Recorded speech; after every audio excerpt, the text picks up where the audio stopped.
It's great to see such a good crowd here again tonight. I'm Nancy Kennedy, Director of the Osher Lifelong Learning Institute here at Furman. Our program provides non-credit classes for senior adults in the Greenville area. Last year, we served more than 2,500 people from Greenville and expect to welcome even more during the current academic year. OLLI represents what is perhaps the learning in its purest form. No tests, no papers, no homework. See, Furman students, that's what you have to look forward to when you retire. Just learning about topics for the joy of learning and for the benefits it provides. The OLLI program gives its members the chance to explore new topics and share that journey with others who also enjoy learning. In an effort to expand this atmosphere of learning to the larger community, we present this annual StraightTalk series each summer in partnership with the Raleigh Institute. Since 2011, this partnership has allowed us to learn more about issues important to our community, our state, and our nation. From civil rights to immigration, fake news to the plight of the working poor, we have spent the past 9 summers engaging in conversation as we learn from academicians, politicians, and other experts working in these areas. We're enjoying another compelling series this summer as we learn about nationalism. We've had a full house last week and this week and are moving to McAllister Auditorium next week, where we can welcome a much larger crowd. So I hope you'll invite your friends and neighbors to join us next week. Tickets are still available. Next week, we'll hear Derek Black share his story of leaving the white nationalist movement, and I think we will all benefit from hearing him. After tonight's program, you'll have the opportunity to purchase books written by tonight's speakers, including White Identity Politics by Ashley Jardina and Whiteshift by Eric Kaufmann. Eric will also be around after the program to chat and to sign books. Also, Khalilah Brown-Dean has a book coming out soon called Identity Politics in the U.S., and there are flyers with order forms for any if you want to order one with a 20% discount.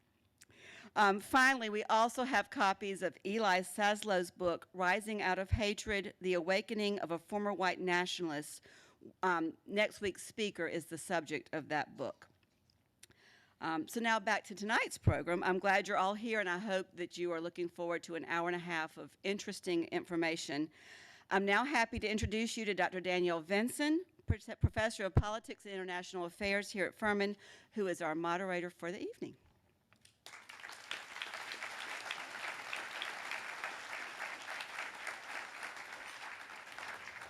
Thank you, Nancy, and good evening to all of you. I'm happy to be here this evening as we explore some difficult and complicated issues of identity, race, and politics. Tonight's program, Multiculturalism and the Future of White Identity, is the second session of this year's StraightTalk series. Last week, those of you who were here heard from Dr. Bart Bonakowski about how current trends toward authoritarianism, populism, and nationalism combine to give rise to radical politics, and we thought about what the trend means for democracy. Tonight, we're going to shift gears a little bit from the macro-level big picture to think more about the trends we're seeing in individual attitudes as we face a world whose demographics are shifting at a pace that many find dizzying.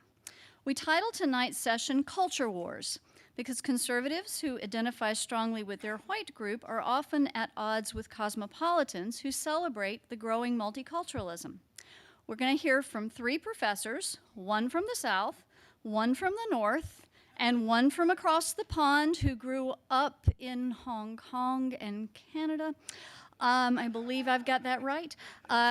It's maybe not in that order, but he's been around to hear their varying perspectives on what changing demographics mean for the future of white majorities and how countries like the U.S. and those in Western Europe can come together across broad political divides.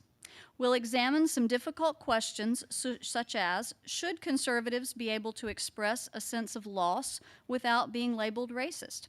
How is demographic change transforming Western politics? And how should we think about the future of white majorities and the future of minorities?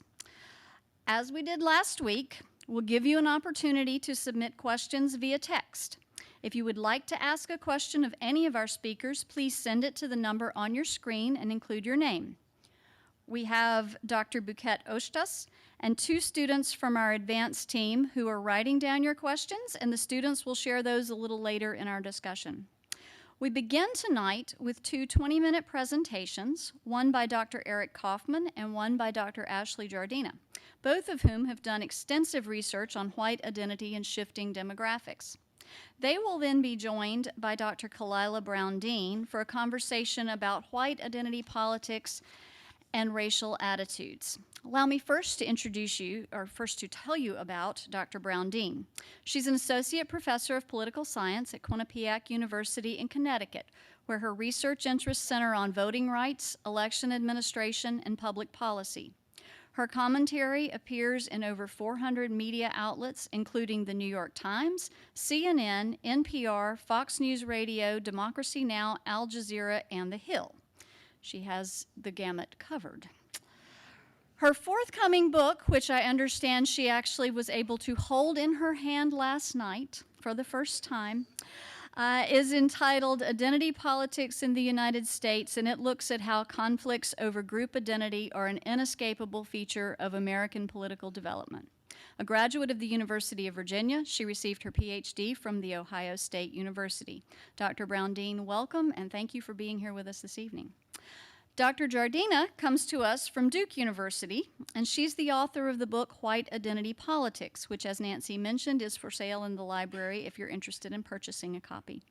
Her research explores the nature of racial attitudes, the development of group identities, and the way in which these factors influence political preferences and behavior.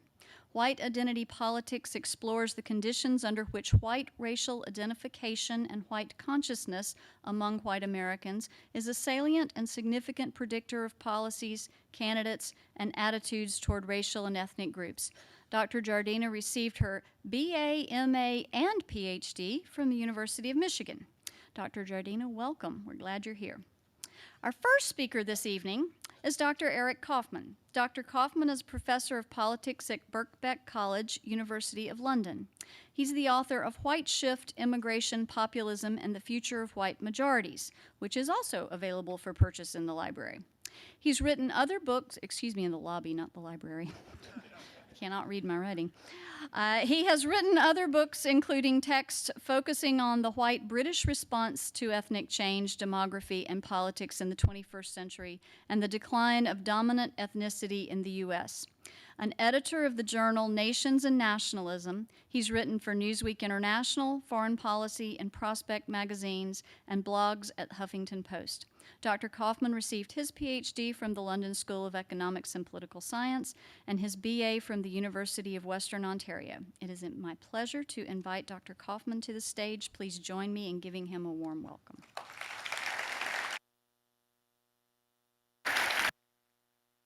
Thanks. Great, thanks Danielle, and delighted to be here at Furman. This has got to be the best organized talk I've ever been to. I mean, we were told to be back there at at 14 minutes past the hour, which I thought was pretty precise. Okay. So what I'm going to be talking to you about is this title, Majority Ethnicity, the Cultural Left and the Rise of Populism. And I think there's a relationship here. But the key category is this idea of ethnic majorities. So people think of ethnic groups as minorities, but actually ethnicity is defined by a belief in common ancestry. So identifying with a community that has a belief in a particular myth of ancestry. Ethnic groups are actually not exactly the same as race. So for example, if you think about the white British as the largest group in Britain, there are actually white Eastern Europeans who would not be part of that category. So the ethnic group can be narrower than the racial white group, which is a piece of the color spectrum, if you like. Or actually ethnicity, as I'll argue in the future, is probably going to be broader than race. So you'll be able to have different racial groups within the same ethnic group, which already, by the way, exists. If you think about Latinos, if you think about Hawaiians, if you think about Central Asian groups, you've got a range of different racial types within the same ethnic group. So that's, I think, where we're headed. But much of my book, Whiteshift, is really about populism. So it's the response of these ethnic majorities to demographic shifts. And those shifts are going to be profound. We know in the US, for example, the white share has dropped from about sort of 85% around 1960 to something like 60% today. In Canada, where I'm from, it was about 80% white in 2006, but the projections are that by 2106, in 100 years, instead of 80% white, 20% non-white, the proportions could be reversed. So that's the sort of scale of the speed that we are looking at under current assumptions of immigration levels. And that's really, I think, the key issue that's redefining our politics, and it's why right-wing populism is on the rise in Western Europe and also in North America.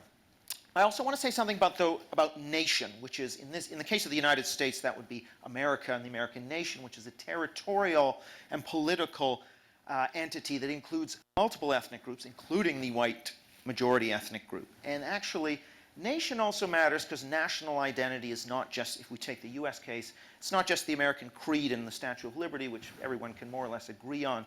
People's national identity also includes a lot of everyday things, landscape, history, and the ethnic composition of the country may be part of what somebody's attached to in a country. So actually, you can get minorities, particularly Asian and Hispanic conservatives, who will also see the change in the ethnic composition of a country and be somewhat uneasy about that. So it's not just white majorities, but it is also conservative minorities who are part of this movement and voting for populism. So I'll talk about that perhaps in the Q&A. So we can look at this picture of a messy desk. Now, what can this possibly have to do with the kinds of people who vote for populist right parties? It's totally non-political. What does that have to do with voting for populist right parties? Well, actually, it is not unrelated. This is from a great data source for the United Kingdom, and I'm only looking at young people 18 to 24 who are from upper or middle class backgrounds, white British only.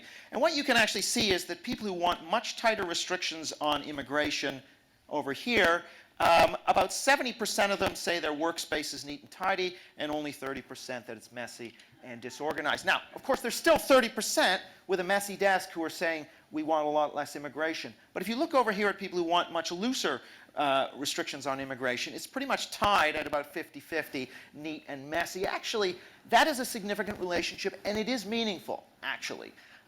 There is a relationship between these very non-political attitudes and your views on immigration, which is ultimately what I think is behind right-wing populism. Next slide. Okay, Roger Federer. So I live in London, and I live in a suburb of London called Wimbledon, which has a sort of annual tennis championship you're probably aware of. My son was a ball boy there, by the way. And so at Wimbledon, there's a dress code. You have to wear your tennis whites. Now, there's some freedom in the style you want to wear, but there is a rule that's tennis whites only. If we ask people, again, 18 to 24-year-olds from the same white British upper middle class group, again, those who say much tighter restrictions, they're about split on whether these strict dress codes should be in place or not. However, those who want much looser immigration, who are more pro-immigration, only 4% agree with the Wimbledon dress code, and almost 60% disagree. So that's, again, another indication of some kind of psychological orientation that's underlying some of these attitudes. Okay, I am Canadian, and we have a short summer, but often people will go to a lake like this, and there's even some canoes there. The question is, of course, do you go on vacation to the same place every year or a different place every year?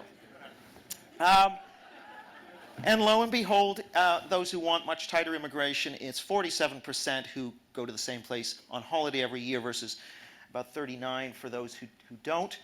But for those who are more liberal on immigration, it's heavily people who don't go to the same place on holiday every year. It's about a 3-1 relationship. Now, what is this all about? Well, what this is all about, essentially, as Jonathan Haidt, who is a well-known psychologist, argues, essentially people who have a certain personality that likes diversity and change, new experience, they will be more likely to be open to things like diversification of the population.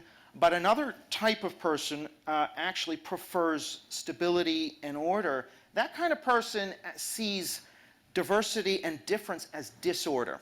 If you think about that messy desk, or you think about the Wimbledon dress coat, the way that's being interpreted is very different if you have this orientation towards seeing difference as disorder. Similarly, with going on holiday at a different place each year, for some people, change is loss. It's not excitement. And that actually, the difference between those orientations at a deep value psychological level is very important. Jonathan Haidt makes this point. What kinds of people would join a global community welcoming people from every discipline and culture, seeking a deeper understanding of the world? That's not going to be somebody who scores low on, for example, one of the big 5 personality traits called openness. This is, according to social psychologists, between 1/3 and 1/2 heritable. So it is not something that is something you can easily teach people. You can't necessarily teach people to love diversity and change if they don't love diversity and change. Some people you can, but some people you cannot.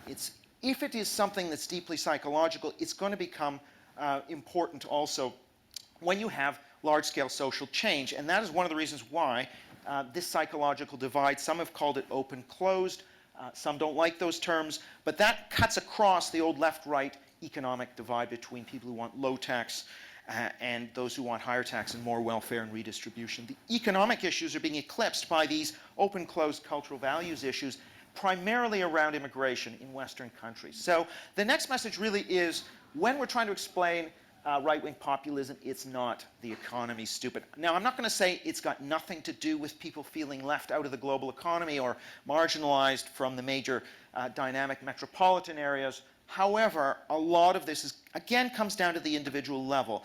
In the Brexit vote's kind of tearing apart Britain right now, so it's kind of nice to have a breather being over here.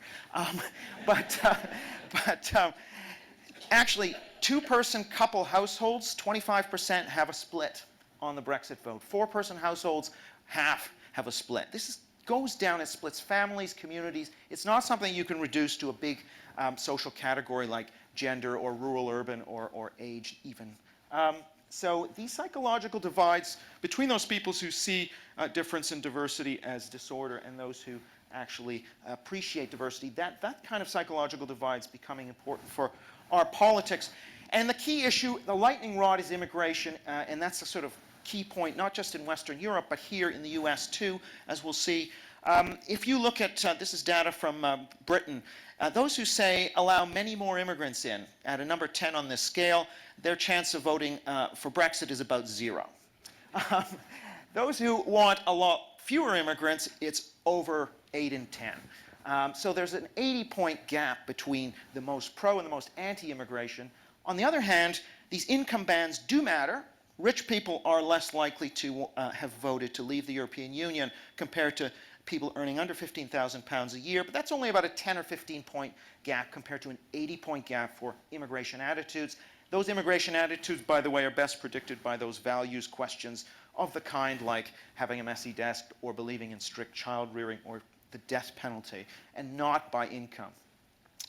US case, we see something very similar. Amongst white Americans, if you said reduce immigration a lot, you had over an 8 in 10 chance of voting for Trump. Increase immigration a lot, it's sort of under 1 in 10. Looks very similar to the Brexit data, except that income level matters even less in the American situation. So again, this is a story very much of values and immigration. And that, I think, explains who votes for the populist right, is people who don't like that sort of change and difference, again, seeing that more as disorder and change as loss of the country that they know. The question then is, well, why is this happening now? I mean, there always have been people with messy desks. So why is this, why since approximately since 2014 have we seen this uptick? And it's, I would argue, certainly in the European case, but even in the American case, that numbers and the rate of change is the key factor. Here are some numbers from the European Union showing the increase in immigration into the EU from outside the EU starting in 2013 goes from about 500,000 up to 750,000, peaks with the migrant crisis of around 2 million entering, and then declines. If you look at the Eurobarometer, which is a sort of a survey which is the EU runs, you can see that when people are asked what's the main concern of the European Union amongst the citizens, immigration's profile rises along with the numbers up to over 20%, and then at the peak, almost 60% of EU citizens saying immigration, the number one issue facing the European Union. What happens is that it's not that as you get a large surge in immigration that people change their attitudes from being open to immigration to restrictive. But the restrictive part of the population, instead of rating immigration the number 5 issue after healthcare and the economy, it rises up their priority list to number 1 or 2. And that's really what sets the fertile soil for populist voting. And so a number of studies have come out showing in Europe, in 9 out of 10 countries, the populist right party vote share tracks that increased salience, that black line there in immigration. So the immigration numbers rising, leading to a rising salience of immigration, and the populist right parties are doing well on the back of that. Now, the US situation is not exactly analogous to that because of the nature of immigration in the US. And I even have one of Ashley's, cribbed something from one of Ashley's slides here, or sorry, from her book. But here we have the rise in the US immigrant population, which is really fastest after this 1986 IRCA amnesty, and you see a big rise in the 90s. Tapers actually a little bit in the 2000s.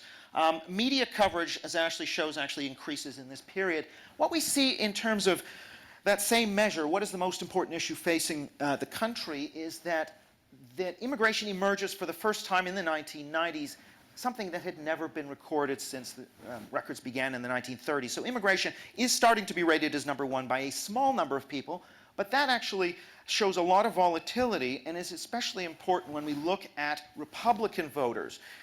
Amongst Republican voters, starting in mid-2014, there was the beginning of the Central American mothers and children immigration crisis at the border, and also the defeat of a bill that would have regularized a large number of undocumented people in the United States, which was defeated in part by populist pressure from congressional Republicans. That immigration issue broke 10% of the population saying it's the most important issue, and it stayed that way prior to Trump's primary bid. And the fact immigration had a higher profile already prior to Trump meant that this was, his handlers, sort of like Kellyanne Conway and others, realized that this was an issue that actually could be converted into electoral currency. And so I think part of the story, or a big part of the story of Trump, and actually if you look at the analysis of his win in the primaries, immigration, an absolutely critical issue. Why do people choose Trump rather than Cruz or one of the other candidates? Immigration was the number one reason why. And then, of course, since sort of late 2017, the right-wing media plus Trump have cued this issue and actually sent its salience up, which does show that actually there's a supply-side effect where politicians and the media can actually increase the salience of an issue. Part of this is also because conservatism in the United States was quite different from Europe. It emphasized, for example, the religious right or low tax or neoconservative democracy promotion. That kind of universalistic, outward-looking conservatism actually helped to keep this sort of restrictionist conservatism, nationalist conservatism suppressed. But it actually emerges through the grassroots and the Tea Party and breaks through. And actually what this kind of means is the US is starting to look more like Europe. The patterns are starting to resemble more what we see in Europe than, for example, the recent American past. Okay, I think that also we have to understand the sort of partisan polarization that's playing out, not just in the US, but actually increasingly, not just in Britain, but in other parts of Europe. This cultural divide, that open-closed divide, is gaining a greater importance and reconfiguring parties and politics. So the Tory party and the Labour Party in Britain now have exactly the same class composition. Unthinkable in 1950 or even in 1990. So that's a huge shift. Why? Well, because well-educated, well-heeled liberals have gone from the Tories over to the Labour Party, and similarly white working class, more culturally conservative voters have gone into the Conservative Party. I think you see something of that in the United States, where well-educated, rich liberals are moving to some extent into the Democrats, and white working class out of the Democrats into the Republicans. And that kind of pattern is now occurring across Europe as well, and reshaping politics. But also the nature of progressivism, the nature of the left changed a lot in the 1960s, became more focused on race, gender, identity issues, and that has also contributed, I think, to the exodus of white working class voters out of the left across the Western world. What you see is a few in the 60s, if we look at mentions of the term racist in English language books. There's a rise in the late 60s, actually after the civil rights era, not before it. And then another rise in the sort of late 80s, early 90s, when the term politically correct emerges. And these are periods of activism on the left, identity activism on the left, and I think they play some role in explaining a kind of populist backlash. Not the main role, but they play some role in explaining this. We can see it even more sharply since, well, even before Trump has come into office. If we look at the New York Times content analysis, use of the term sexist and racist in the New York Times has sort of jumped off the scale. Again, this was already happening before Trump, and some of the story here is Trump and some of it is social media. So you see the right-wing populist sort of reacting to some extent to the rise of the identity left, but then also you see the sort of progressives reacting to the rise of right-wing populism. So each one is actually riffing off the other, increasing the polarization levels. In addition, there's another important dynamic, particularly in Europe, but not only in Europe, which is that when it becomes very difficult to have a conversation about immigration levels because of taboos around racism, then that issue cannot be handled by the main parties. We saw that in Sweden and Germany as well. That it's a bit like, I use the example of a Soviet department store that can only sell one type of pants. And who's going to supply the other colors? Well, it's going to be bootleggers or black marketeers off on the side. And in a way, the populist is a bit like a political black marketeer. If the mainstream parties aren't supplying, let's say, an immigration restrictionist politics, then that opens up terrain for the populists to supply that and win a bunch of votes. And you can see that very clearly in Sweden. Prior to 2014, there was one of the interior minister in a mainstream party wanted to raise the issue of immigration, was attacked in the media as racist, backed off, and then the next year the Sweden Democrats, the populist right party, come in on about 13% and eventually went up to 25%. And then the mainstream parties then moved over and started talking about the issue and took support away, have been able to successfully take some support away from the populist right by expanding into this territory. Similarly, I think in the US, with Trump being the only one of 17 primary candidates really willing to go and make immigration central to his primary pitch. And that too was breaking a kind of taboo that had existed prior to that. Okay, so what we actually see are two things going on. We actually see a different response to diversity and change with the people who are more open to diversity having a more positive response, and the people who prefer stability, continuity, and order having a more negative response. So that leads to a kind of polarization along these culture value lines. But then in addition to that, we have the progressive reaction to the populist right, which is values-based and moral. It's an ethical issue. So is it even ethical to be campaigning about immigration? That divides people. And I'll show you just a little bit of data from the US. I've done similar work in the UK, and actually I've got data for about 18 European countries. But here's the phrase, and this maybe chimes with the poster that for this event. Here's a question that I gave. This is 2017 on a sample of Americans. A white American who identifies with her group and its history supports a proposal to reduce immigration. Her motivation is to maintain her group's share of America's population. Is this person, one, just acting in her racial self-interest, which is not racist, or two, being racist? We'll leave the don't knows out of this for now, since I excluded them from this analysis. Well, you see an enormous split here, which I think reflects the two processes that I just talked about. White Clinton voters with a postgraduate degree, 91% say this person's being racist. Trump voters with less than high school, only 6%. If we take actually non-white Americans, they kind of fall in the middle. About 45% say this person's being racist, 55% say They are not being racist, but just kind of seeking their group self-interest. Even minority Clinton voters compared to white Clinton voters, there's almost a 15-point difference. So that's quite interesting. In the UK, amongst Brexit voters who don't have a degree, the number is 0 who actually think this is racist. So, but on average in the US, about a third of the population would say racist, about 2/3 not. In Europe, it's about a quarter that would answer racist and 3/4 not. So that's kind of roughly the split. But they tend to divide the population very strongly along partisan lines. And so this kind of, and we can see this in the immigration attitude statistics in the United States from the American National Elections Study. This is just white Americans. Almost, very little difference between Republicans and Democrats right the way from 92 up to even 2012, where, Romney, of course, Romney voters were a little bit more restrictionist, but it's still not that big until we get to, of course, Trump, Clinton, and then it's, boom, it goes out to 50 points between white Americans who vote Republican. 70% want less immigration, and white Americans voting Democrat, it's only 20%. That's not just people who are restrictionists moving into the Republican Party, it's all, and also responding to party cues, but it is also this progressive reaction to the populists, which drives people to actually say we want more immigration, which is now 60% of white liberals say that.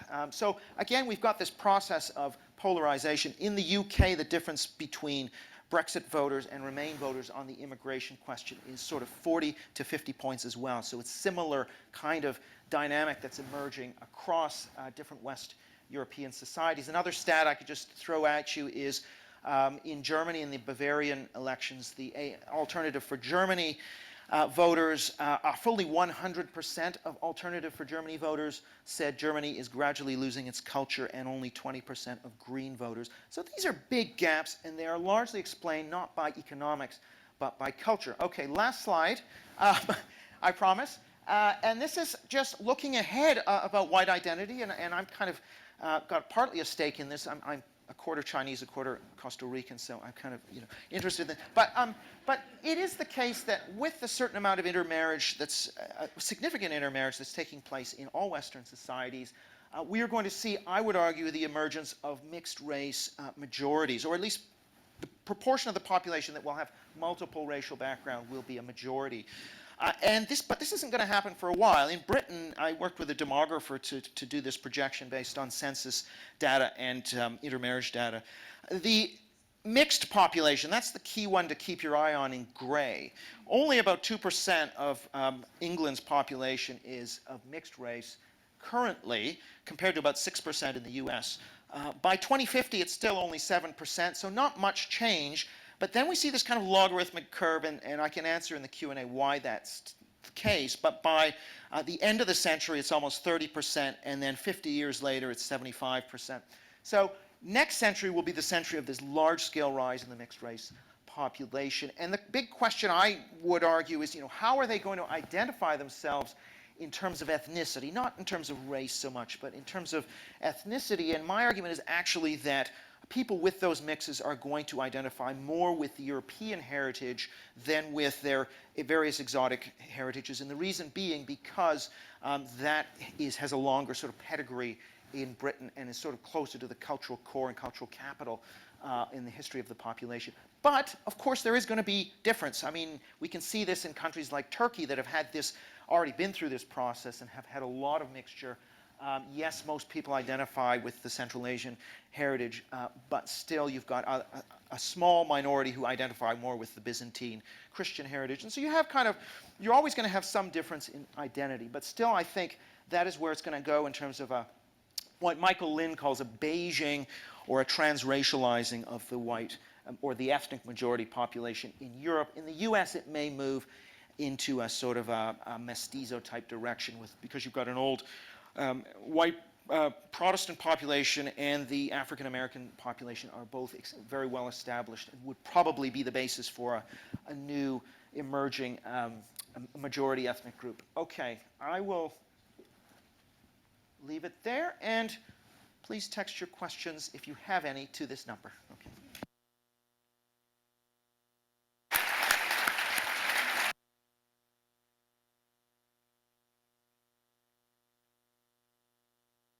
Hey, good evening, everyone. I just want to say that I am delighted to be here and to thank the Riley Institute and Ollie for putting together this wonderful program. And I'm also really excited to be able to have a conversation with Eric and Khalilah. I think this is a wonderful opportunity.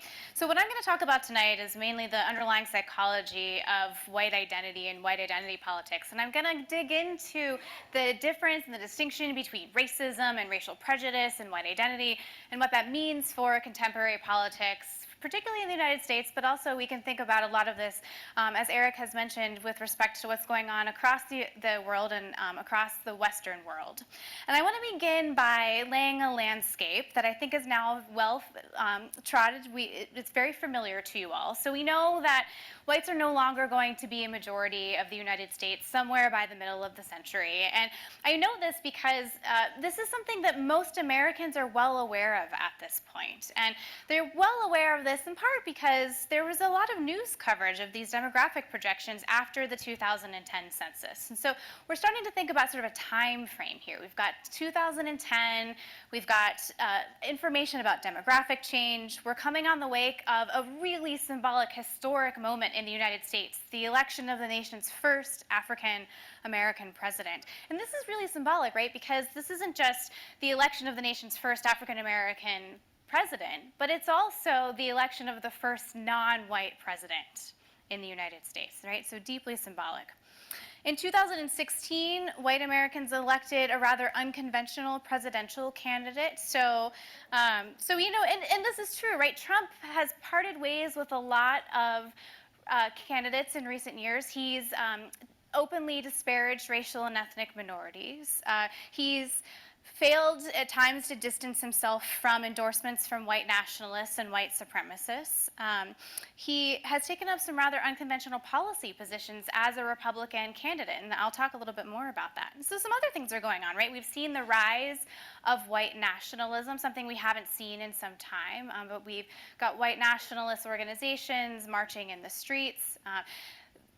Organizations that track the rise of white nationalist organizations in the United States have noted an uptick, not just since Obama was elected, but since Trump was elected. Some other curious things are happening. So white Americans are starting to report that discrimination against their group as big of a problem in the United States, if not bigger, than discrimination against racial and ethnic minorities. And kind of tied up in this, in the midst of this, some white Americans are asking, well, why don't white people have a White History Month, right? They're asking, you know, people of color are black, there's a Black History Month, why can't white people celebrate White History Month? And in the midst of this, you've got a lot of conservative political pundits making some interesting remarks. So Rush Limbaugh in 2009 described white people as the new oppressed minority. He said they're moving to the back of the bus. Bill O'Reilly, after the election of Obama, the re-election of Obama, said the white establishment is now the minority. It's not traditional America anymore. Pat Buchanan, white America is an endangered species. Pat Buchanan has been saying this for a long time, right? If you were around following politics in the 1990s, that's going to be familiar to you, right? But these other comments, right, this is kind of a new flavor, a new way of talking about race and talking about the sort of status of white Americans in the United States. And I want to kind of give you a sort of sense of what are social scientists doing this with? What are academics thinking about this? Well, it might not be surprising to you if we were having this conversation even 2 years ago, that for a long time, a lot of academics, a lot of just sort of people in the world thought, well, white people don't think about being white, right? Like you don't think, maybe you've had the same thought yourself, right? That if you're a white person, your race hasn't really occurred to you very much. You don't think about being white very often. And maybe if you do, you don't think about it in a way that might have sort of led you to vote for a particular candidate or to care about a particular policy. And that's largely what academics have said for a long time, that white consciousness is not important to people, it's not politically important.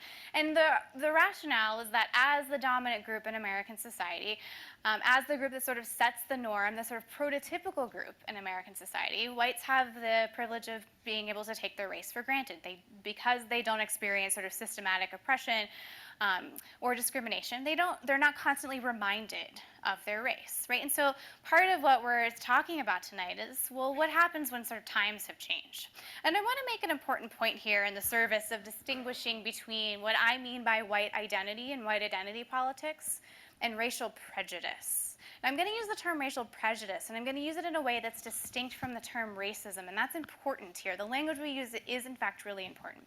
So for a long time, really coming out of the 1940s, but then especially out of the 1950s, we spent a lot of time studying racial prejudice. And what I mean by that is the antipathy, the negative attitudes, the stereotypes, the negative stereotypes that many whites held toward people of color in the United States, particularly the attitudes that whites held toward blacks in the United States. We think of these as out-group attitudes, the attitudes that whites had toward people who were not part of their racial group. And that's the sort of paradigm that's dominated the way we've thought about race and racism, and the way we thought race has mattered for how we organize our society and how we organize our political world, and to the extent that which race has mattered for who we vote for. We've thought a lot about the role of racial prejudice. Okay, so we've got that. But I want to take you for a moment into the world of social psychology. So don't think about race for a minute. Just think about the fact that we know as human beings that we have an innate tendency to sort the world into groups. We like to put people into categories, and we like to put ourselves into categories. And when we do this, there's a whole host of psychological phenomenon that accompany that. We just behave in particular ways as a result of organizing the world into groups. The thing is all the people who were studying racial prejudice for a long time, they weren't thinking about the world in this way. They argued that the way that you got your attitudes about people who weren't like you is that you were taught them, right? You grew up, you went to school, maybe you read some stuff in the media, you watched some movies, your parents taught you the attitudes that you ought to have about people who weren't like you. But now that the world is becoming more diverse, we're starting to kind of go back to some of our old theories that we've thought about, that we've used to think about kind of groups and groupness and intergroup conflict. And we're starting to think, well, it's not just that people have attitudes toward outgroups. They also have attitudes towards their in-group. And one of the things that people do when they sort themselves into a group is they like to do things that benefit their group. Right? They like to give their group more resources. They like to protect their group. And sometimes they do this without even thinking about people who aren't part of their group. Sometimes they do it without worrying about what's happening with out-group members. Or sometimes they do it without, not because they dislike people who aren't like them, but because they want to protect their group. Okay, so you can probably see where I'm going with this. And I'll connect the dots and we'll get there. But the other thing to think about is sort of part of the story that I'm telling here is that in the United States, we organize people and we categorize them all the time along lines of race. But there's another really important feature of the way that we organize racial groups in the United States, and that's that there's a hierarchy where white people are at the top and people of color are somewhere down along the line. So what do I mean by hierarchy? What I mean is that white Americans unequivocally have a disproportionate share of social, economic, and political resources. Now I'm going to talk very briefly just to give you a flavor of this, and it's really hard to capture this with a single slide in a very short period of time. I teach an entire class where we talk about these kinds of things, and I can barely scratch the surface, right? But to give you a sense of what I mean by white people being at the top, right, so today, the median white American family has 12 times the wealth of blacks in the United States. The average Hispanic family has about 1/6 as much wealth as the average white family. We incarcerate blacks in the US at 5 times the rate of whites, and this is a number that can't be accounted by differences in criminality. Racial minorities make up 37.4% of the general US population, but they're 62% of the people killed, unarmed people killed by police in the United States. Black and brown people are less likely to be offered jobs when they're as equally qualified as whites for positions, and when they are hired, they're still paid less than their white counterparts. So we're also talking about a world in which there is a lot of systematic and structural racial inequality, right? And where does that come from? Okay, so we've got some things on the table. We've got the idea that we have in-groups and we have out-groups, and we have attitudes towards our in-groups and we have attitudes towards our out-groups. We have the idea that the US is organized along lines of race with white people at the top. And then the world starts to look really different beginning in the 1990s and early 2000s. So we have this big demographic shift, as Eric has mentioned. The demographics of the United States have shifted really dramatically in a fairly short period of time. And what I want to argue is that as a result of this shift, many white Americans who might not have previously thought a whole lot about being white, well, suddenly they're starting to think about being white. They're starting to possess an attachment to their racial group. They're starting to see themselves as a group, and they believe that they have shared political interests as members of a white racial group. And they're worried about their numerical decline. They're worried about sort of the loss of their status at the top of that racial hierarchy and the loss of the privileges and advantages that come by way of being white in the United States. And so I'm not gonna throw too much data at you, but know that the work that I've done, and if you're interested in reading the book, looks at sources of evidence across public opinion surveys over a decade using nationally representative data. And so I measure and I ask people a variety of questions to sort of get at, like, how do we know that white people have an identity? How do we know that they think about their racial group? And one way is I simply asked them, how important is being white to your identity? And what I find is that 30 to 40% of white Americans say that being white is very, if not extremely, important to them. And whites who answer this question in this way behave in ways that are very different than people who reject this racial identity. And you know, times have changed, but there are certainly moments in American political history where we might have thought about that people have sort of had this identity, that this racial identity has been really important to them. So if you go back to the 1920s, conversations were looking very similar in the US in the 1920s as they are today. So we, again, at this period of time had a big shift in demographics, a massive influx of immigrants from parts of the world that at the time people were coming from were not considered white, right? So in the early 1900s, Irish, Italians, people from Eastern Europe, they weren't considered white people. They were considered members of a different race for the most part.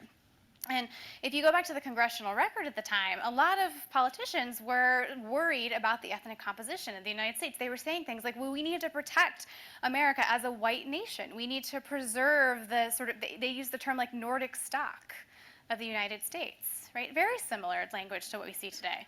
If you look, this is a quote from Senator Ellison Durant from South Carolina. Thank God we have in America the largest percentage of the pure, unadulterated Anglo-Saxon stock. It's for the preservation of that splendid stock that I would make this a country to assimilate and perfect that splendid type.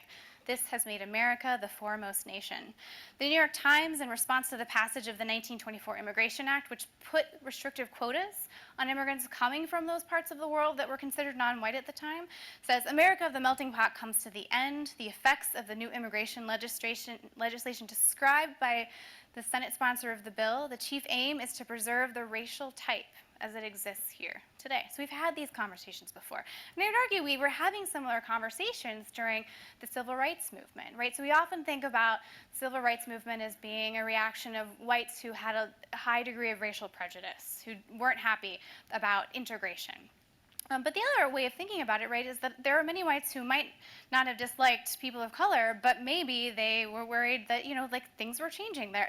Their voting power was changing, their economic power was changing. And so the sort of distinction here is between the antipathy that some people have and the sort of worry or concern about privilege and loss of privilege independent of those attitudes. Okay, so what does that mean for us today? So what I show, and again, I'm not going to like throw a bunch of data at you, but what I show is that whites who identify with their racial group, who have this sense of racial solidarity, they have a desire to protect and benefit whites. They support policies that disproportionately benefit whites as a group. They're highly opposed to immigration. They also are more supportive of Social Security and Medicare. Now, this is interesting, right? Yeah, okay. I see, I get the demographics of my group here, yeah. Okay. Okay, so why Social Security? Why Medicare? All right, so this is interesting. I'm not the first person to make this argument. Nick Winter at the University of Michigan has a really fantastic book where he's talked about the framing over time of Social Security and Medicare.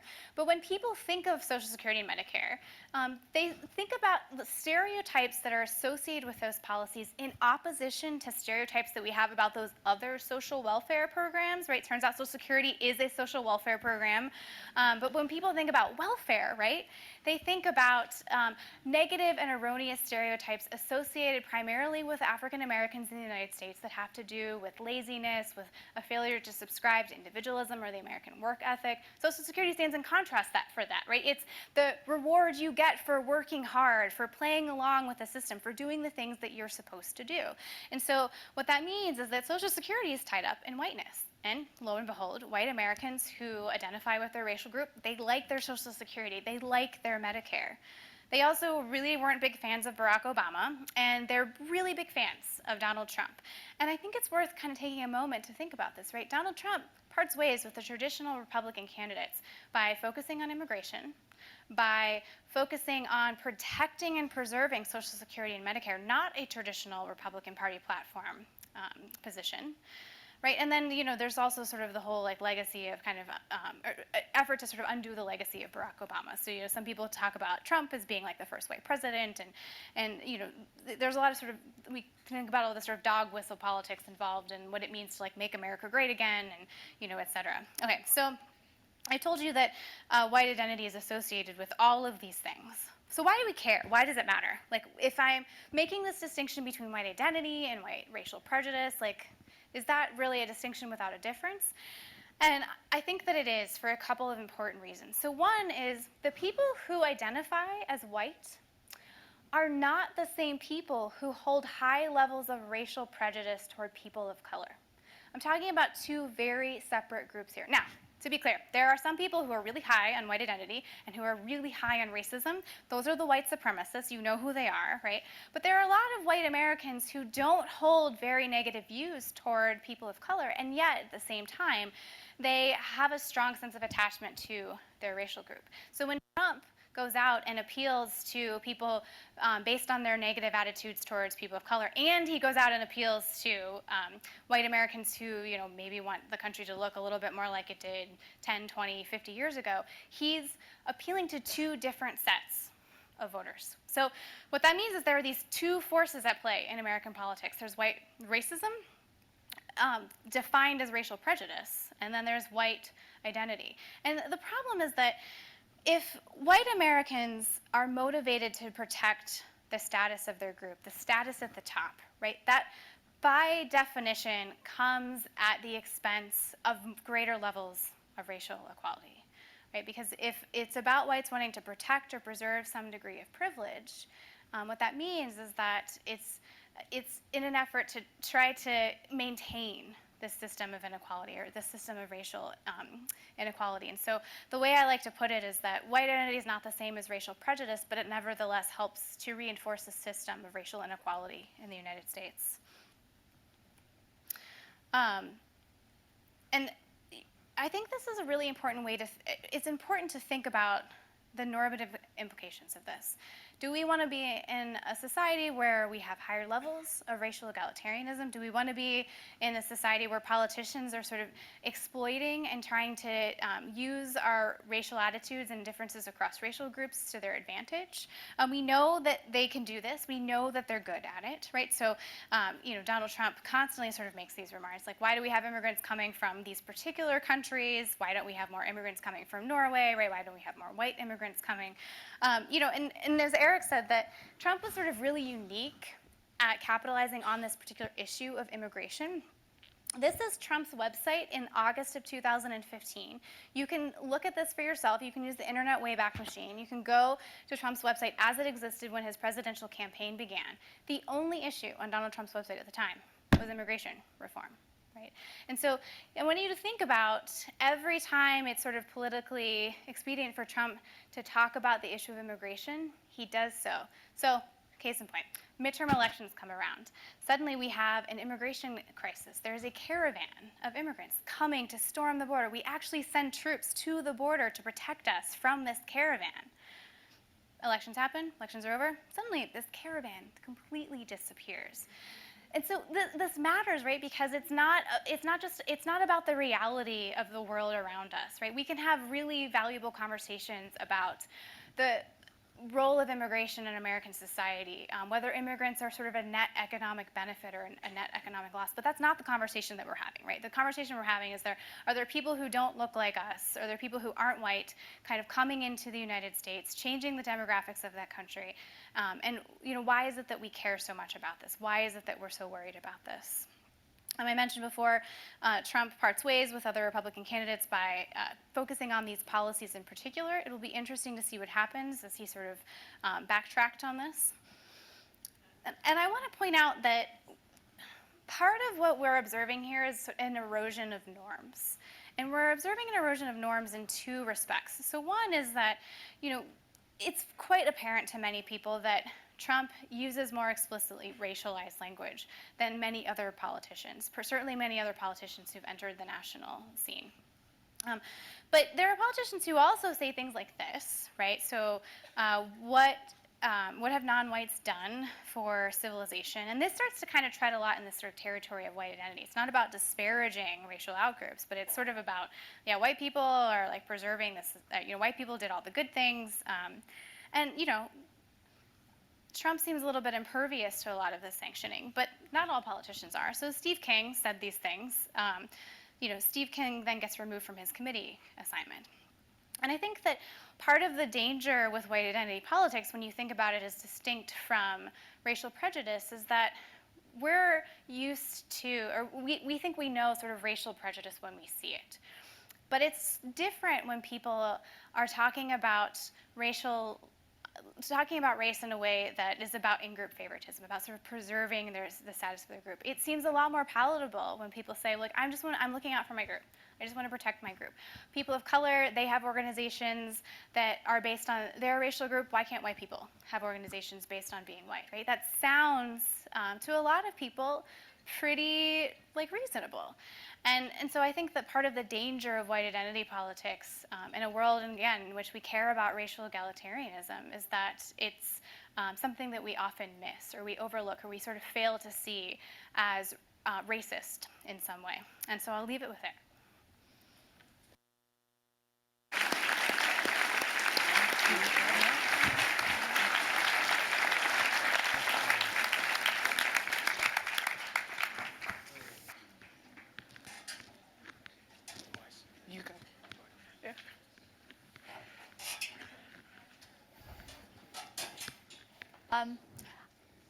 As our panel's getting seated, I remind you, text your questions. We'll have a few minutes of conversation with the panel, and then we will turn it over to our students who will be asking us the questions that you've sent them. Hi. All right. Since you have not yet heard from Khalilah, I want to give her a chance to respond to what she's heard. She explores issues related to race, ethnicity, and gender. And you've got the book coming out on identity politics in the U.S. So how does what you've heard fit with the research that you've done? So I first want to join the chorus of gratitude to thank Ali and the Institute for having us. But what I really want to do is thank all of you who are in this room. The fact that you are willing to engage these topics, the fact that you are willing to be uncomfortable is what we need more of in our country in this moment. I believe that being uncomfortable is what challenges us to push toward a common goal. And when we retreat into our silos, whether it be our houses of worship, our neighborhoods, or our country clubs, or even our social media accounts, it takes us away from doing that. So when I listened to my two esteemed colleagues talk, I scrapped all the notes that I had written before. I do this often. And I began thinking about James Baldwin. Right? James Baldwin said, "I love America more than any other country in this world. And for precisely that reason, I reserve the right to criticize her perpetually." We collectively have to reject the notion that to be critical of this country that we love makes us unpatriotic. I think of it as a married couple who's having some problems and some issues, right? Like you've gotten fed up with leaving the socks right beside the hamper. Maybe I'm telling them that's all right. But the love is there, the respect is there, but you need some help to figure out how to get things right again. So you go to counseling because you want to work on it. And so in this moment, this is the 400th anniversary of enslaved Africans arriving on the shores of my home state of Virginia. What does it mean that people are told when they mention that, why do you keep talking about race? That's the past, that's the history. I didn't own slaves. Why should I be held accountable for that? Let's just stop talking about it and leave that to the past. And on the other hand, those are often the very same people who get upset when people debate whether to have the Confederate flag remain, whether to rename the name of a street. So Virginia is going through that literally today with Jefferson Davis Highway, whether to remove a statue. So when I think about where we are today, where we are not just in the US, but across the world, that's the kind of context that I think about. My identity growing up as a little brown girl with a big Arabic name in a place called Lynchburg, Virginia, right? Oh, that place. So yes, I live in the North, but I'm a Virginia girl. That shaped so much of what I wanted to write about in this book. To understand the legacies of slavery, yes, is about race, but fundamentally it's about power. And it's about the power of American institutions to decide the worth and value of every person on this shore. So whether that is the worth and value of people arriving from Ireland and people being concerned about allowing Irish children to go to US public schools, so how do we uphold the Constitution and still limit who can attend those schools? We adopt and require the King James Version of the Bible in public schools, because then we know Catholic parents aren't going to send their children to those schools. So what do we have to do? We have to develop Catholic schools. Not because we believe that being Catholic makes you better than, or that being Irish makes you better than, but it becomes a method of survival. And for a lot of people in our country, that's the mode. Last thing I want to say, when I think about my own identity and the groups to which I belong that matter in my own politics and matter to the kinds of things that our colleagues talked about, the identity that matters the most to me is being a mother. I'm a mother to an 11-year-old girl who just started 6th grade last week, and I'm still crying on the inside, right? 2015, I'm a nerd at heart, in case you couldn't tell.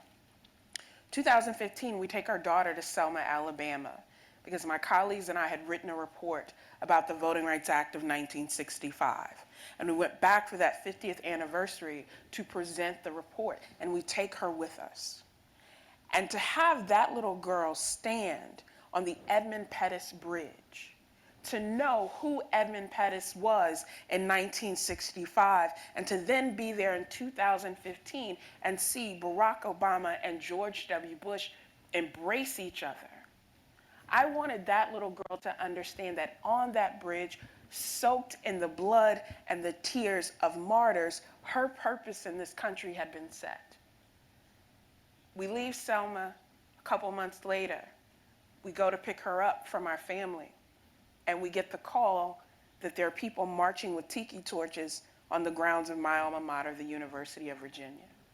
Now, I can't go pick up my daughter without going through Charlottesville. So what does it mean that people go to that space and say, we will not be replaced, blood and soil? It's not just about attacking African Americans. It's then an appeal to anti-Semitism. It's a gendered appeal. It's a religious appeal. And that campus is sacred ground, because my dorm sat in the middle of a burial ground for enslaved laborers who built Thomas Jefferson's amazing university. So it's not just about Trump.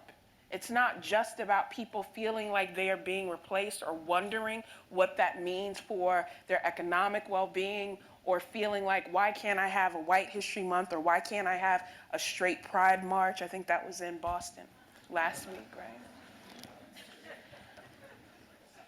Because we know on every marker, whether we're talking about public education here in South Carolina, or we're talking about innocent people losing their lives in a Walmart in Texas, or in a church in Charleston, the people who get held accountable for that progressive left that is so offensive to many don't have the power. And so they pay the price of a very select few, a very elite few, who then get put forth. So that's my very long response to saying, this is so much deeper than saying your group is not like mine, and that makes me feel like I'm being erased. Because in this American project, since the founding of this great nation, it's always been about deciding who matters and what.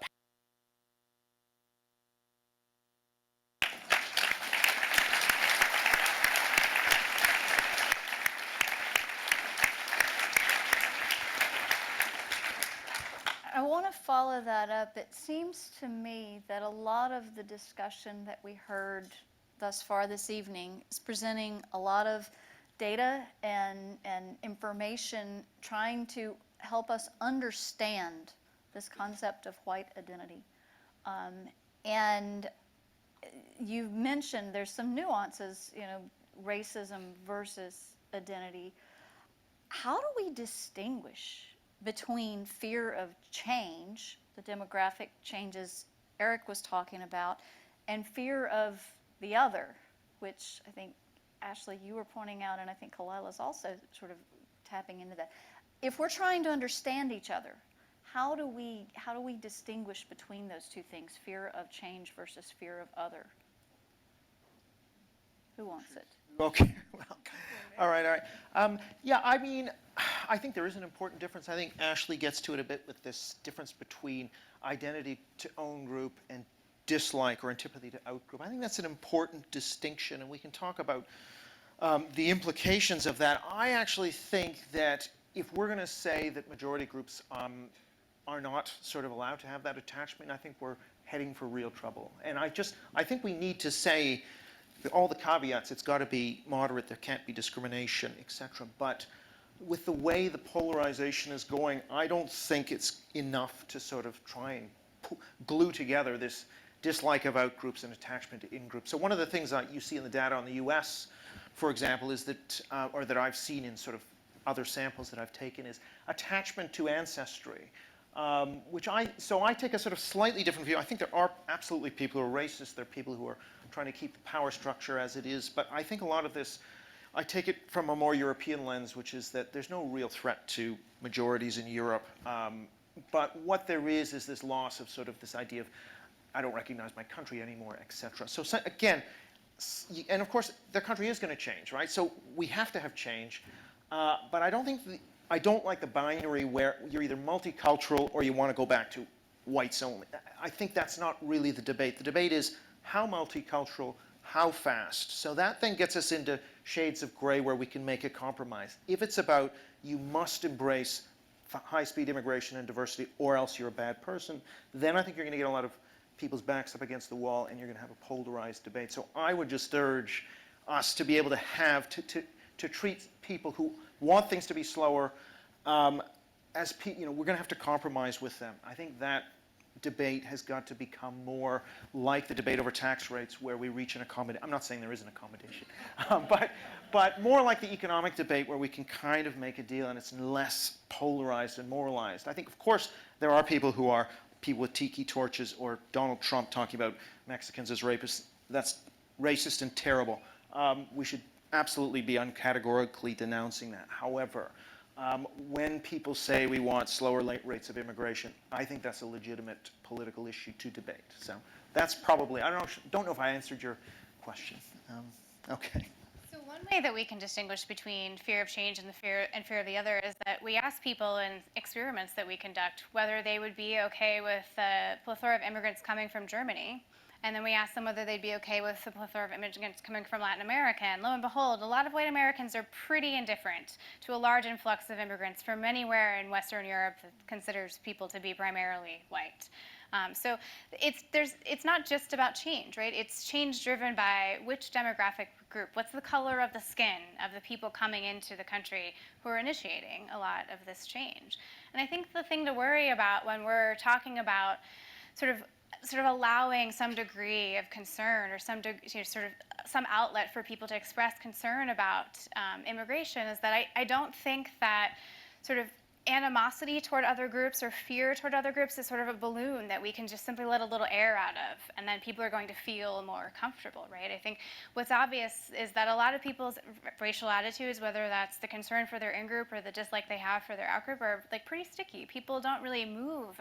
They don't change those attitudes. And so a lot of societal change has to sort of come with pressure to not violate particular norms, right? To not sort of say things that are like offensive and racist and harmful. And I think that part of the conversation that we have to have is where do we draw the line? What's too far? At what point does someone sort of express something that seems innocuous, and at what point are they expressing something that seems sort of deeply socially problematic? Ashley, you mentioned the suggestion that some have had about a White History Month, or we've heard others, should whites be able to organize around race in some way? How would that help or hurt in today's political environment?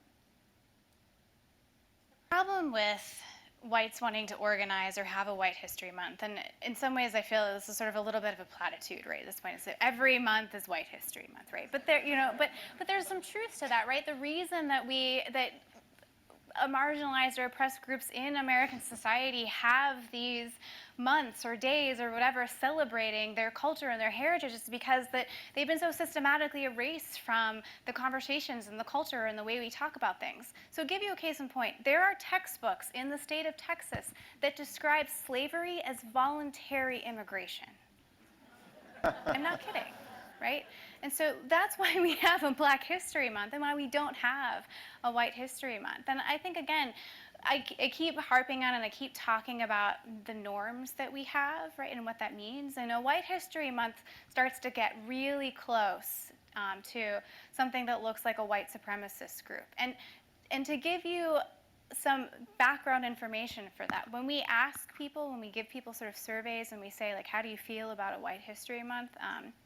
The people who are most supportive of that are the people who tend to be both really high on racial prejudice and high on white identity. And then sort of more anecdotally, the people who go out and start white history or start white-only organizations, right? You've probably heard about a lot of these on college campuses. Most of these white student unions are started by bona fide members of the alt-right, not just by sort of everyday, white Americans who just think it would be fun to like have a bunch of their white friends get together and like drink some beers or something. Language is an important element in generating anger, creating division, creating distrust in our institutions. We've certainly seen politicians use language in ways to divide us on these issues. I hear Eric saying we also need to understand where people are coming from. How do we balance understanding fears and distrust of whites with the need to build unity and inclusiveness for our democracy? So how do we balance the concerns of minority folks who may be sitting here going, well, wait a minute, what about us? And whites who genuinely are afraid of change or even afraid of other groups? How do we deal with that, particularly in the language that we use? We have to be clear about what we are asking and of whom.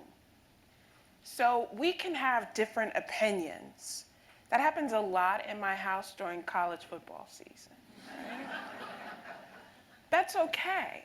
And we can engage, and we can be fierce in our engagement and our difference.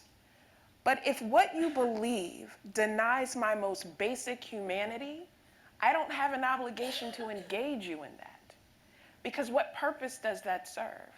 If you have already decided that I am not worthy of being here, or that if I express a view that is different from your own, then I need to go back to some mythical place from which you imagine I have come, I'm not sure how our engagement is going to change that or make me feel any better. And I think what I often hear from people is a desire for the most basic right to just be. If you don't like me in your neighborhood, the beauty of growing up in Virginia is that people made it very clear where they stood. Now I live in Connecticut where there's this New England niceness that often makes it difficult. Let me know where you stand because then I can govern myself accordingly and we can interact on that way. But often I think we are asking people who have been shut out of so many basic features of American life to do the heavy lifting of making people feel good about themselves with no regard for their worth. And that's, I think, again, takes us away from a meaningful engagement that doesn't just make one side feel better. And that is regardless of party, regardless of ideology, because these debates are now happening within political parties. And if you don't believe it, ask any of the 5,000, 2,600 people running for the Democratic nomination right now. But thank you.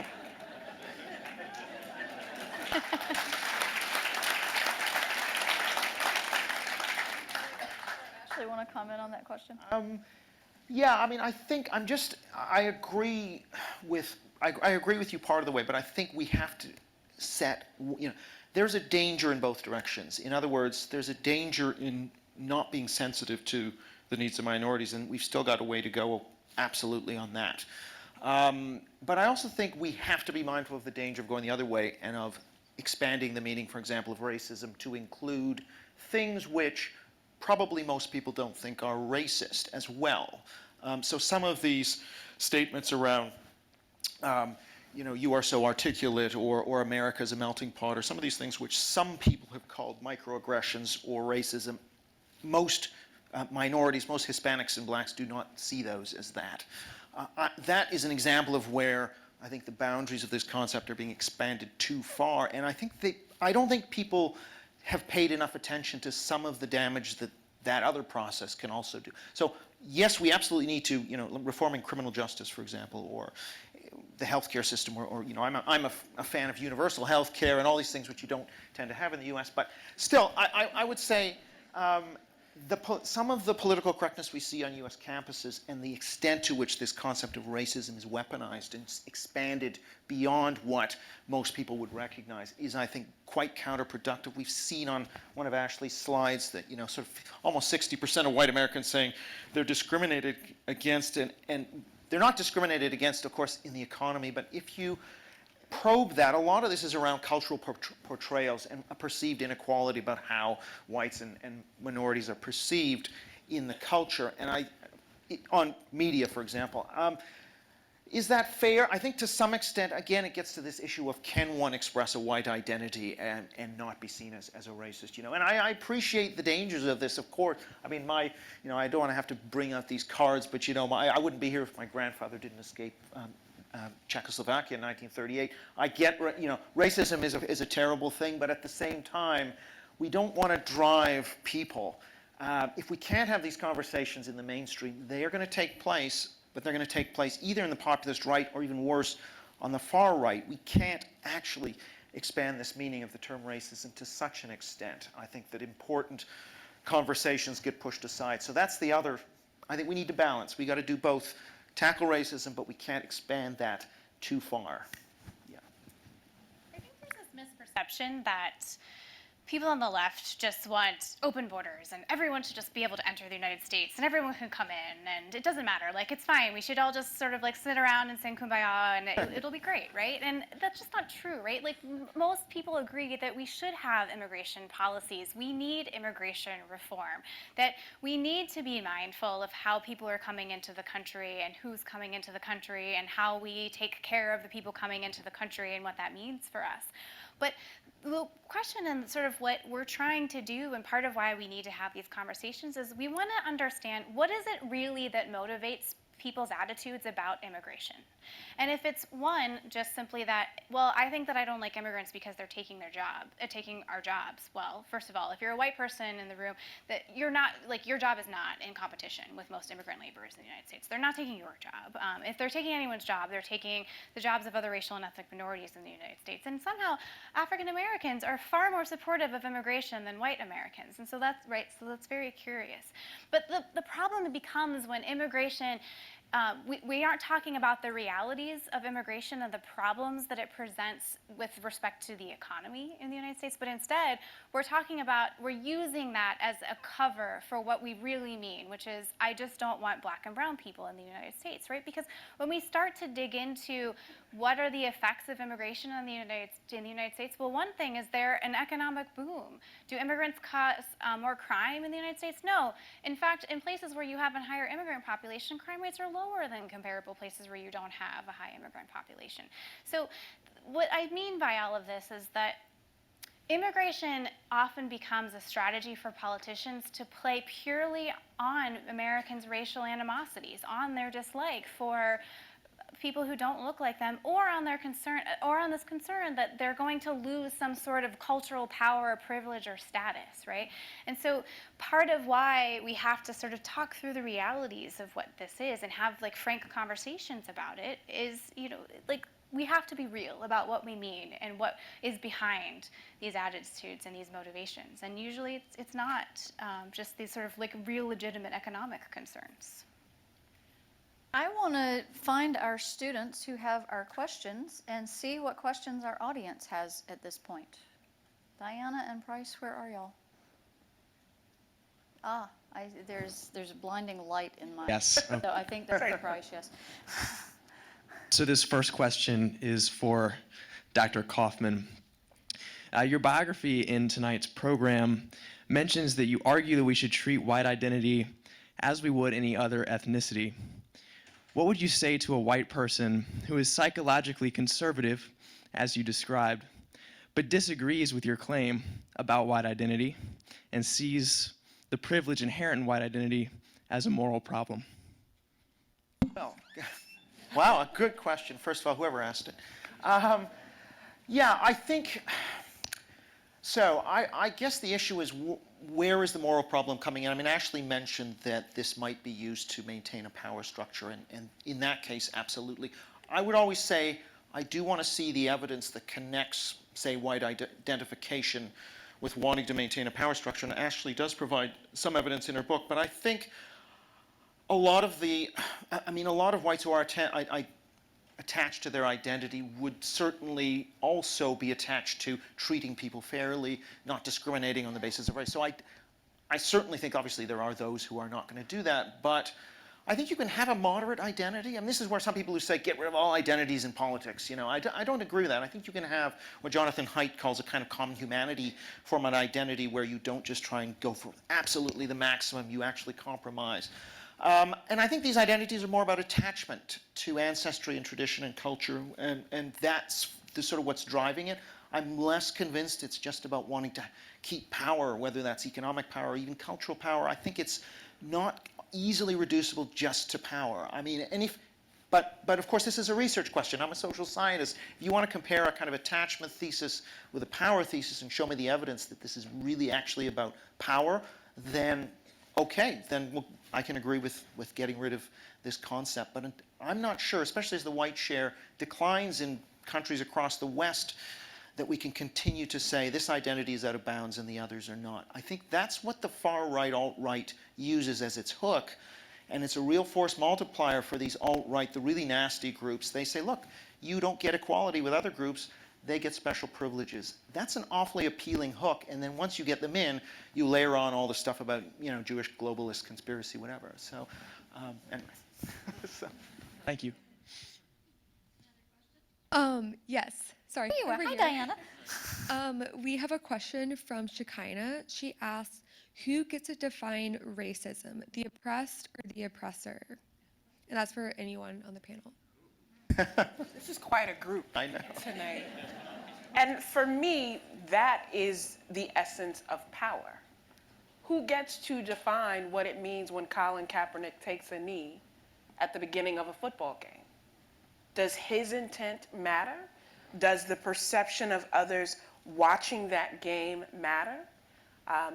Or do the people who own teams in the NFL have the power to determine what that act really means?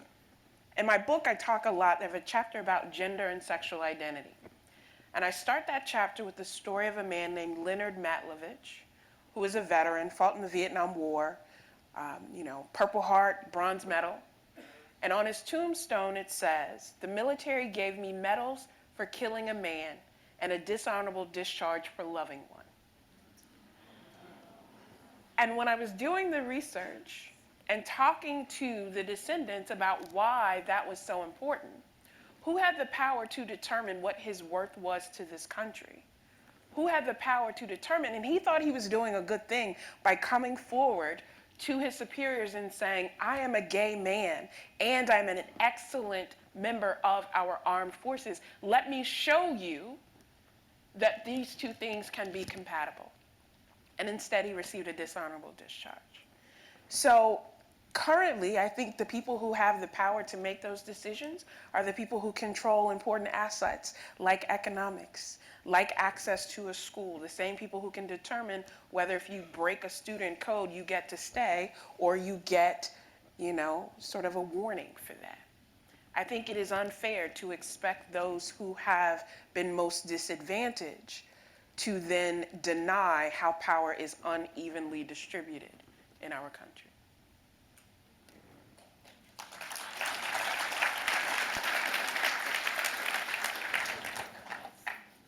All right.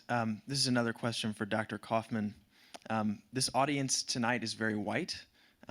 Would your presentation or message be different to a different audience? And maybe you've given this talk before. And if so, how might it be different if the composition of the audience were different? Well, I have given a talk to the Pan-African Society in London, so that was a very different audience. But I don't think I would change it at all, really. It's just, I think we have to recognize that there is racism, and we have to continue to work to try and reduce it, absolutely. So I'm not denying, and incarceration is an example of that, particularly for low-level misdemeanors. I think there's too much of that in the U.S. But at the same time, I also think that you can't, I particularly think that you can't have again, you cannot define these concepts too expansively. They're sometimes weaponized for political purposes. I mean, if you are going to say that the discussion of immigration levels is racist, you have to ask yourself what might be the downstream consequences of doing that. It may work for a while, but you're then now opening up room for somebody who's willing to go there. It might be Donald Trump. It might be somebody you don't like the Sweden Democrats. So maybe it's be more responsible to actually say, no, actually, it's legitimate to have a debate about immigration, even if it's not about economics, even if it is about the speed of ethnocultural change. I actually don't think that is a racist issue. I mean, if you want to have your country white and pure, that's racism. But you can have a negotiated rate of change based on immigration. So I wouldn't change the message, in a different audience. And yeah.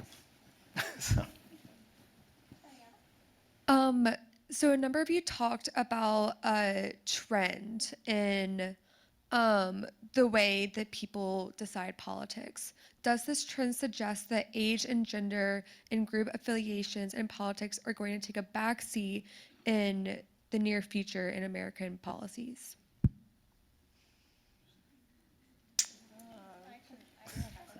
So one of the things that's really interesting when we think about partisan realignment in recent years is that it's not just the fact that you've got racial and ethnic minorities moving into the Democratic Party and you've got white people increasingly moving into the Republican Party. That is a fact, and that's a very important facet of American political life moving forward. But there's also been some polarization along lines of racial attitudes. So whites who hold more racially resentful views or more racially prejudicial views are more likely to find themselves in the Republican Party. And I think, a lot of these identities along lines of race, racial attitudes, along religion are becoming more central to people's party identities than some of these other demographic cleavages. There's this great book by Liliana Mason and published last year where she talks about the fact that in the past, Democrats and Republicans along a lot of these demographic lines didn't look that different from one another. Now that they do, part of why we're seeing increasing polarization in the United States and increasing sort of dislike across party lines is because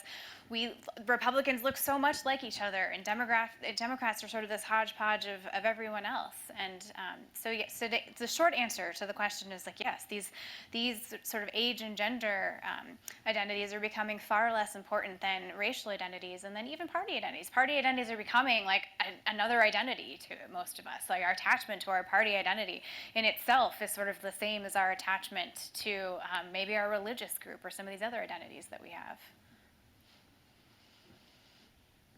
This is a question for the whole panel. An audience member asks, is there a way for us as white people to explain to other whites that they should care about the realities of people of color in the country? So I would say I really like the premise of that question, because the most meaningful change in this country isn't going to happen when people who look like me come and address an audience that looks like this. The most meaningful, lasting change is when people start having conversations with the people that they encounter most often. For me, faith is very important again, grew up in Lynchburg, right? That became this central organizing space.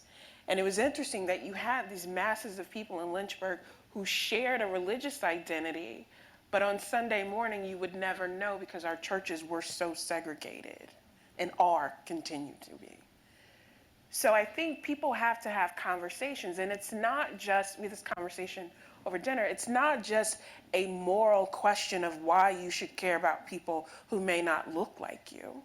Let's look at it from an economic perspective, right?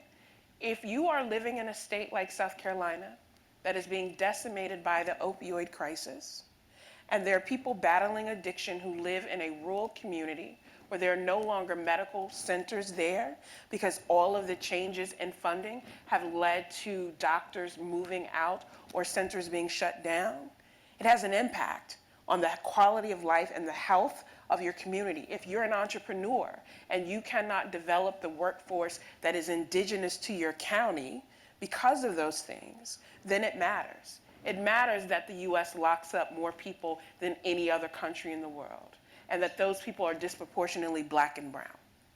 So if you're not convinced that you need to care about people of color, care about it in the perspective of how what is happening to other communities has a direct effect on you and people who look like you and people that you care about.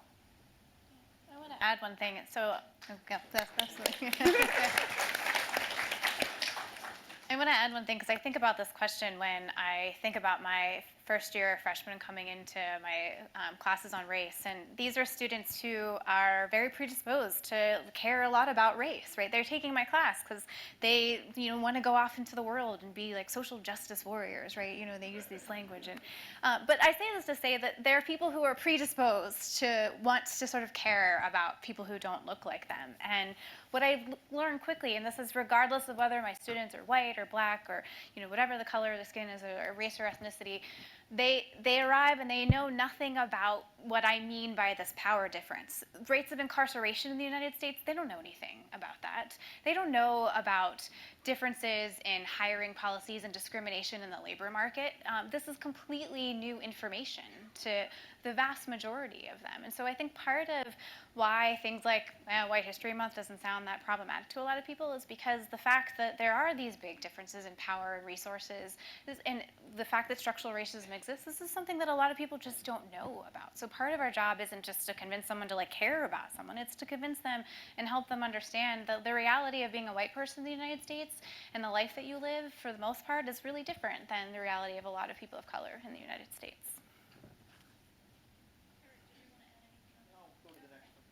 All right. I believe we have time for one more.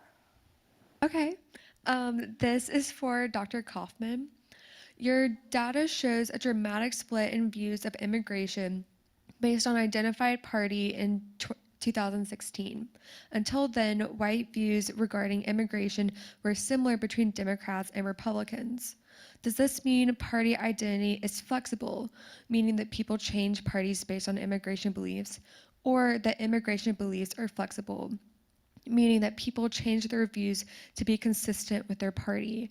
What does either factor suggest? Good luck.